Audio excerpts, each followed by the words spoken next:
If your algorithm is doing its thing, which I hope it is, you're like me and you are very, very particular about what you like your brows to look like, and you don't really like someone else doing your brows. And because, as you may notice, it is maintenance day for these guys, I'm going to show you how to thread. We're up close and personal. This is my before. I've been threading my brows probably for like 11 years or so. And I do feel like it is a full circle moment because I learned on YouTube. So now it is my turn to show you. So all you're gonna need is a piece of thread and rubbing alcohol. So let me first show you how to use your thread. You're gonna take a piece that is about your forearm's length, cut that, and then tie a knot so that you have a circle, like one single piece of thread that is uninterrupted. Very important, you're going to want to do this on a freshly washed face, no makeup, no skincare, no whatsoever. And even if you weren't wearing makeup or skincare, just wash your face so that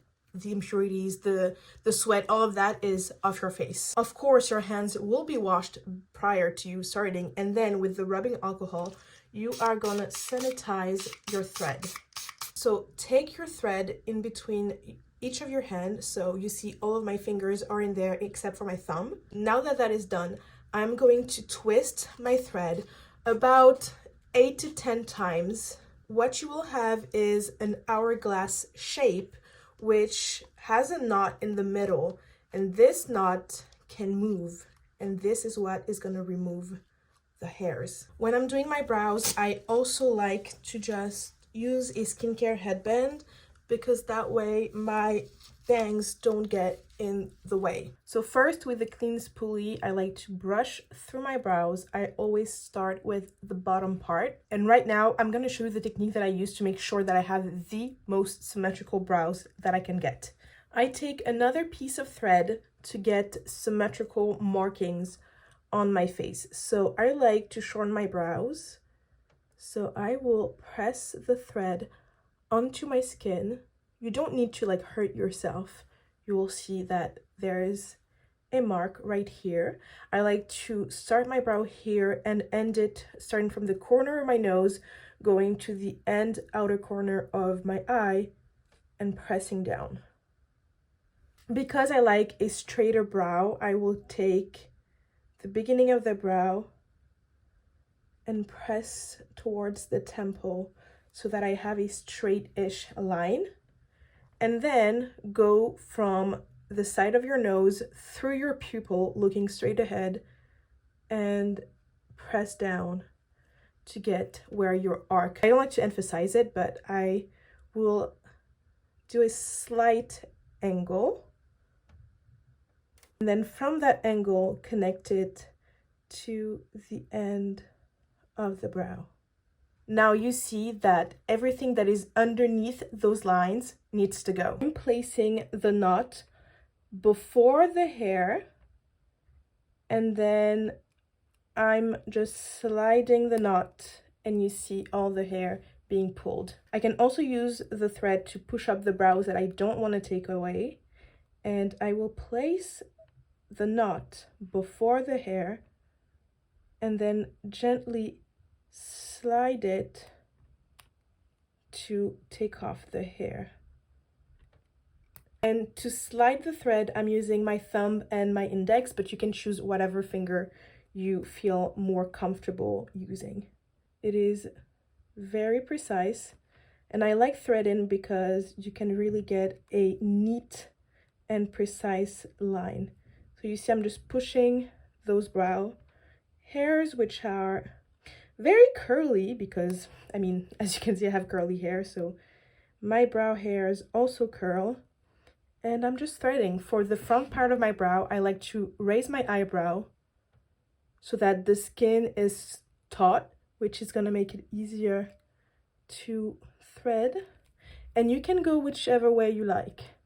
I like to go both ways. Sometimes some of the hair come out easier one way and others the other way. What I usually do is do an entire brow and then go on to the next, but if you're just starting with it, I recommend that you do the bottom portion of one brow and then do the bottom portion of the other brow. Only after that you'll go and do the upper portion. Let me show you from further away, but in real time, So I'm first taking my piece of loose thread to mark where I want to thread my brows.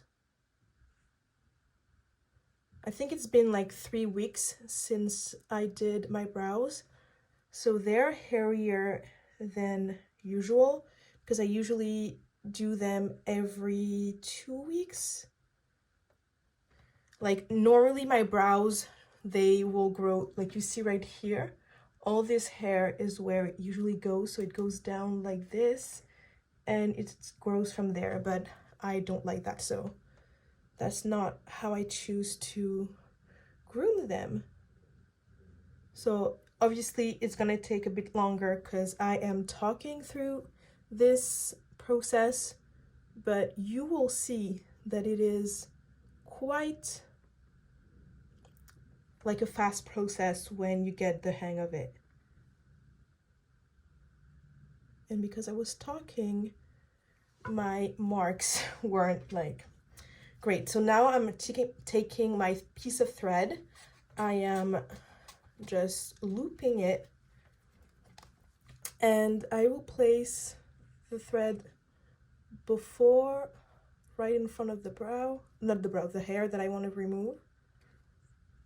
And what I've noticed is that the more loop you do like this, the more you can get into the little hairs that are barely showing. And that's what I like about threading, is that once a hair is visible, you can absolutely thread it. Sometimes when you are using wax or tweezers, you can see the hair, but it is too small, too fine, too short to grab. And that is not the case with threading. And now I'm basically done with the bottom portion, which, I mean, you saw this was real time. This was super quick. So now I will just brush through them, make sure that there are no little hairs outside of the lines that I created. Like these little indentations on your face, to me, that's what really helped me get a pro result.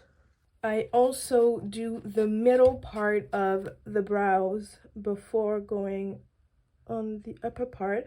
I mean, I barely get any hair there, but I just want to show you how I do it. So I always raise my brows so that the skin is really taut, and I go diagonally. Now, this is not mandatory, but I like a really sharp look, and as I told you, my brows are arched and I like them to be straight, so I brush my brows down and I also thread the top portion. I make little indentations on my skin so that I know which hairs are staying and which are not. Same thing, the knot goes before the hair and you slide it. You can see they are coming off super easily. I often get asked if it's painful.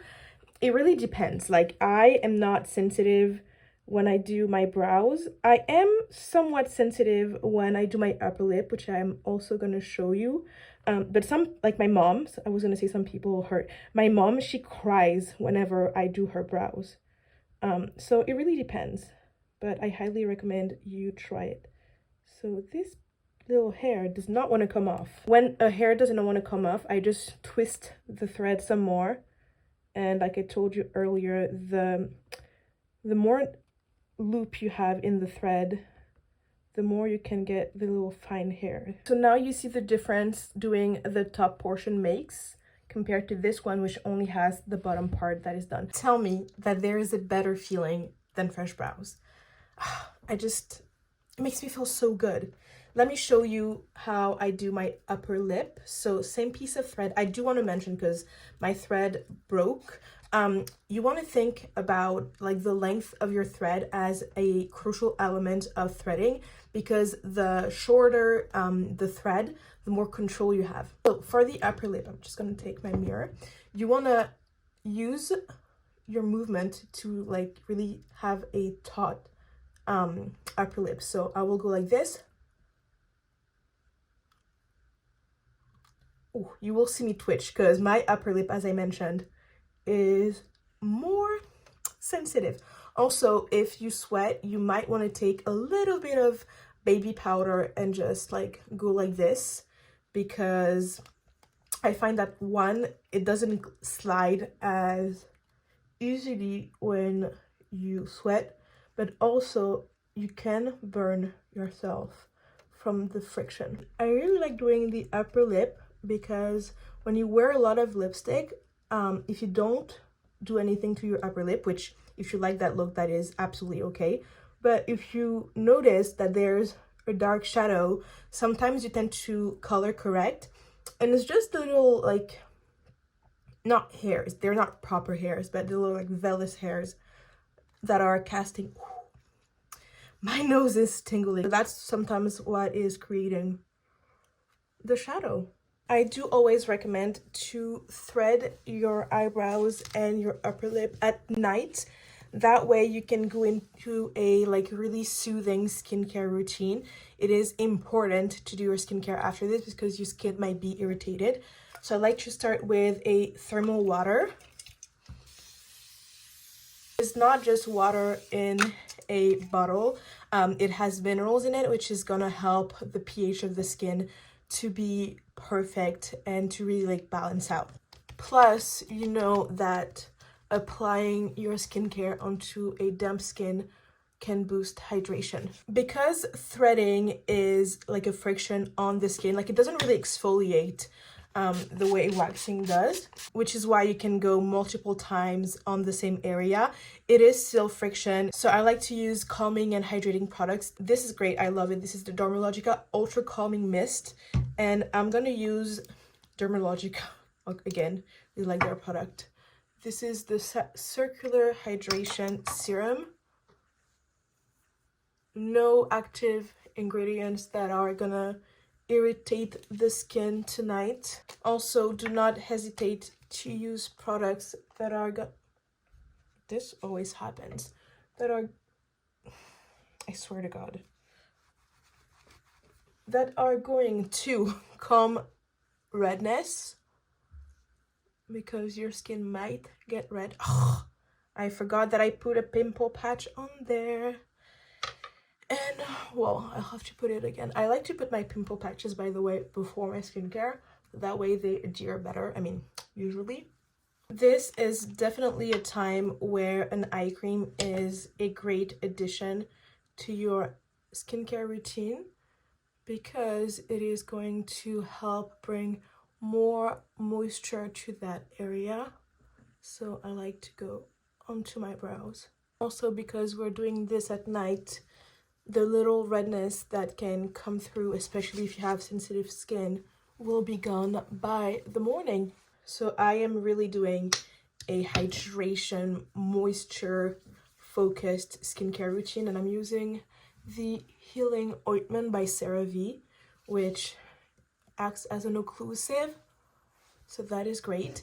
And one tip that you can use is that now I'm used to like how I like doing my brows, so I don't do it, but you could also like quickly do your brows, like do some makeup on your brows to make sure that you've gotten all the hairs you would like to remove, and then just thread if there are any little pieces of hair that you missed. So here are all my tips. Let me know in the comments if you have any questions and if you have any other beauty related video that you would like me to film. See you next Sunday.